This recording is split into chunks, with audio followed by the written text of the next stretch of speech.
అనుమానం మనకు, పెద్ద రోగం అనుమానం, పిశాచలోకం మనకు.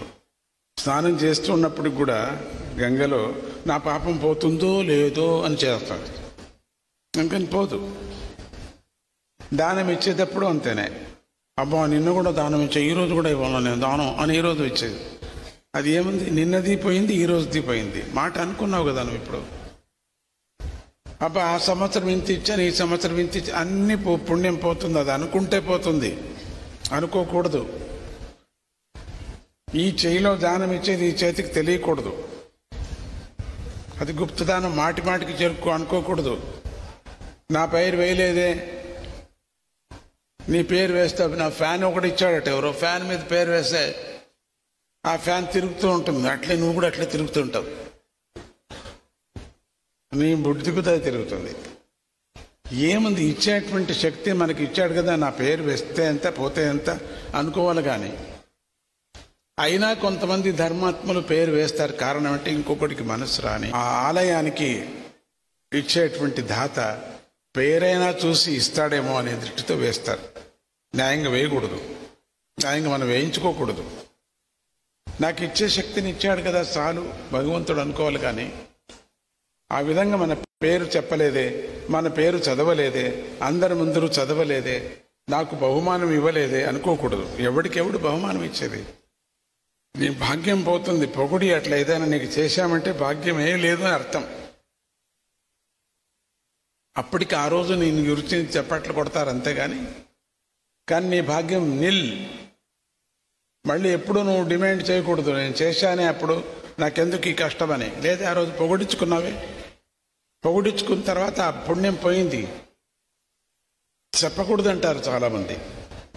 నా పేరేమక్కర్లేదు రండి, అంత స్వామికి అంతే అనేవాళ్ళు ఉన్నారు, చాలామంది ఉన్నారు. 100కి 50 భాగాలు జనం ఉన్నారు. ఏమైనా ఏం అక్కర్లేదండి, నాకు ఇచ్చే శక్తి ఉంటే చాలు, ఇంకా ఎక్కువ ఇచ్చే శక్తి రాని నాకు అనాలి. కానీ మాటి మాటికు మన పేరు మన పేరు మన పేరు అనకూడదు. దేవాలయం కట్టిన వాడికి పేరు పేరు పేరు పేరు అనకూడదు. శ్మశానంలో కట్టిన వాళ్ళు ఎవరు పేరు వేయించుకోరు, ఎందుకో తెలీదు. అదేం బాగలేదు అనిపిస్తుంది. అట్లనే మనం అంతే, వాళ్ళ పేరు వేశారు కూడా అక్కడ, కానీ చూసారా లేచి ఒక్కరోజు కూడా చూడలే వాళ్ళు. అది శాపాలు చాలామంది పెడతారు, ఆ శాపం ఏం ఫలించదు. నీకు పిచ్చి అంటారు కానీ శాపం గీపం అంతా ఫలించదు.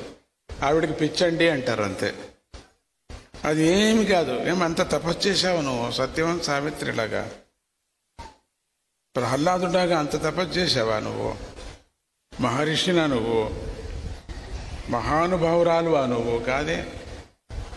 మరి ఇది ఎట్లా ఫలిస్తుంది? భగవంతుడిది నామాన్ని ఎన్ని లక్షలు చేశావు, ఒకవేళ పెట్టినా కూడా నువ్వు ఆ లక్షలన్నీ పోతాయి. ఆ కోట్ల జపమంతా పోతుంది. చాలామంది దత్తభక్తుల్లో కోట్ల జపం చేశారు. 13 కోట్ల, వేల కోట్ల జపం చేశారు. వాళ్ళ ముఖం చూస్తే ఎంత కాంతిగా ఉంటుందో తెలుసా? వాళ్ళ కన్ను చూస్తే ఎంత కాంతిగా ఉంటుంది, తేజస్సుగా ఉంటుంది. వాళ్ళు మాట్లాడే తీరు కూడా వేరేగా ఉంటుంది. వాళ్ళు నడచటం కాదు, వాళ్ళు నడక అంటే వాళ్ళ పరివర్తన, వాళ్ళ వర్తన విచిత్రంగా చాలా బాగా ఉంటుంది. వాళ్ళ నోట్లో మంచి మాటలు వస్తూ ఉంటాయి, చెడుది ఒక్కటి రాదు. ఈరోజు కలియుగంలో నా భక్తులు ఉన్నారు చూడండి, నాకు చాలా దురహంకారం. నాకు ఎంత ఆశ, ఎంత దురహంకారం, ఎంత గర్వం. అది సంతోషమైన గర్వం. వాళ్ళ ముఖం చూస్తేనే సంతోషం వస్తుంది. అన్ని కోట్ల జపం చేశారు వాళ్ళు అట్లా జపం చేస్తుంటే, మాట్లాడుతుంటే జపం చేస్తూ ఉంటారు. ఎవరిని శాపం పెట్టారు, ఎవరి మీద కోపం రాదు వాళ్ళకి, అనవసరంగా రాదు. ఎప్పుడో అవసరం వచ్చినప్పుడు కొంచెం వాడతారు తప్పితే, అనవసరంగా చేస్తే పోతుంది మన తపస్సు, మన యోగం పోతుంది, మన శక్తి పోతుంది, శక్తిపాతం అయిపోతుంది. మరి లక్షలు చేసిన జపమంతా నాశనం అయిపోతుంది. సాధూనాం క్షమాగుణం. సాధువుకి ఏమిటంటే, సాధువుకి క్షమాగుణం. డబ్బుకి దానగుణం. డబ్బు ఎక్కువ ఉంటే దాన్ని దానం ఇస్తేనే దానికి గుణం. భూషణం. క్షమాగుణం భూషణం సాధువుకి. క్షమాభూషణం సాధువుకి. దానభూషణం ఎవరికి? డబ్బు గలవాడికి, ధనవంతుడికి. ఆ ధనం ఇస్తేనే, లేకపోతే కూడబెట్టి తీసుకుపోము. మనం ఎక్కడ పెట్టామో తెలీదు. బెనామీ ఫినిష్. వాళ్ళు సడన్గా వాడిని అడిగితే నాకెప్పుడు ఇచ్చావంటాడు అంతే. ఎందుకంటే రసీదు లేదు, ఏమీ లేదు కదా. అయ్యో నమ్ముకొని ఇచ్చానండి, ఏం చచ్చి దాంతోనే చచ్చిపోతాం. అది యోచన చేసి చేసి చేసి చేసి ఇంత మోసం అయిపోయిందే నాకు అని చచ్చిపోతాం.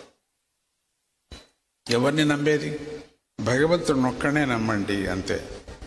భగవంతుడికి ఇచ్చింది మనకి ఎప్పుడు జన్మ మళ్ళీ వాపసిస్తాడు. వడ్డీ సమేతంగా ఇస్తాడు. ఆ దత్తగురువుకి ఇచ్చినటువంటి ఒక్క నయా పైసా ఇచ్చినా కూడా వడ్డీ సమేతంగా మళ్ళీ మీ జన్మలో మిమ్మల్ని ఎంటబడి మీకు ఇస్తాడు. మనకప్పుడే ఆశ్చర్యం అవుతుంది. ఎంటబడి నేనేం చేయలేదే, నాకెందుకు సహాయం చేశారు? ఎవరో సహాయం చేస్తారు. పూర్వజన్మలో నువ్వు ఇచ్చింది నీకు ఇప్పుడు ఇస్తున్నారు అంతే. అందుకనే ఉంటుంది అది. అది మనకు పూర్వజన్మలో మనం ఏమీ చేయలేదు కాబట్టి కొట్టుకొని చచ్చి ఏడుస్తూ ఉంటాం. సహాయమే చేయరు ఎవరు కూడా. ఎందుకంటే నువ్వు సహాయం చేయలేదే. అందుకని నువ్వు సహాయం చేస్తే నెక్స్ట్ నీకు సహాయం చేస్తారు.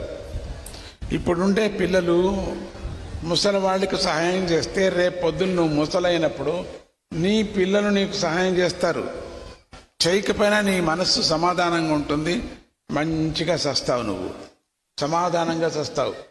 అందుకని ఎవరైనా ముసలి వాళ్ళని చూసినప్పుడు చేయబెట్టుకొని లేపటమో, లేక అక్కడ తీసుకుపోయి వదలటమో, వాళ్ళకి ఏదో మంచినీళ్ళు ఇవ్వటమో, ఏదో ఒకటి చేయాలి. మనం మనకేం పెట్టిందిలే అనుకోకూడదు. మనం తప్పది. మనం ఒకప్పుడు మనం అయినప్పుడు మనకు ఆ స్థితి మనకు వస్తుంది. వృద్ధాప్యము చాలా కష్టమైనటువంటిది. అన్ని ఆశ్రమాల కన్నా చాలా కష్టమైన ఆశ్రమం ఏమిటంటే వృద్ధాశ్రమం. అంటే వృద్ధాప్యం. వృద్ధ ఆశ్రమాలు కాదు, వృద్ధాప్యం. వృద్ధాప్యం చాలా కష్టమైనటువంటిది. ఎందుకంటే మనం స్వతంత్రంగా మన పనులు మనం చేసుకోలేం. కళ్ళు కనపడవు, చెవులు వినపడవు, మోకాళ్ళు పూర్తిగా పడిపోయాయి, నడుము పడిపోయింది. తీసుకుపోయేవరైనా బాత్రూంలో పెట్టాలా. ఏది నీకు డబ్బు లేదు, ఏది నీకు ఆస్తి లేదు. అందుకని నీకెవరు సేవ చేయరు. నీకు ఏదైనా కొంచెం ఆస్తి ఉంటే సేవ చేస్తారు. పూర్వకాలంలో 2 గాజులు ఒక చిన్నది ఒక గొలుసు పెట్టుకునేవారు. ఎందుకంటే లాస్ట్లో ఎవరైనా సంస్కారమైనా చేస్తారు. ఈ గొలుసు తీసుకొని, ఈ గాజులు తీసుకొని పెట్టుకొని. ఇప్పుడు అంతా పీక్కుంటారులేండి. ఇప్పుడు రోల్డ్ గోల్డ్ ఉంది, ఏం చేస్తాం, దేనికి పనికిరాదు. సరే, అది కాలం మారిపోయింది.